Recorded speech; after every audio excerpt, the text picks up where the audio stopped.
الجيش والشعب ايد واحدة. الجيش والشعب في ايد واحدة.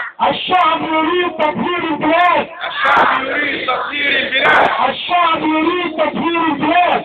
الشعب يريد تطهير البلاد. هيا من القلب من شعب السويس. انا راجل بورسعيدي وانت ولاد عمي وانا بحييكم تحية شديدة. هذا بقى ورايا بقى.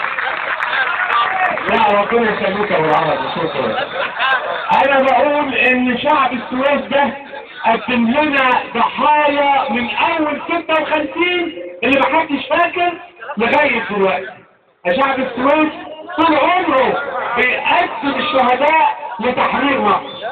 مصر ابتدى شعب السويس يحررها من 54 وانتهى بتحرير مصر في شهداء 25 يناير. تحية لشهداء السويس، تحية لأهل السويس، تحية من القلب لكم جميعا. وأنا بقول إن مطالب الثورة لن نتخلى عنها. نريد مجلس رئاسي، نحن نريد حكومة إنقاذ وطني مستقلين، نحن نريد فترة انتقالية، ولن نتخلى في ميدان التحرير عن هذه المطالب مهما حدث. هذه المظاهرة التي موجودة حاليا ليست مظاهرة إنقاذ وطني، هذه مظاهرة يعني من فئات كثيرة، نحن لا نرضاها إطلاقا.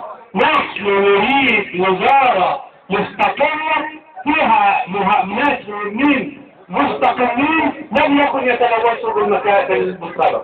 انا عايز اطمنكم برضه بحاجه مهمه قوي، ان مفيش مليم طلع بره الا ما نرجعه تاني.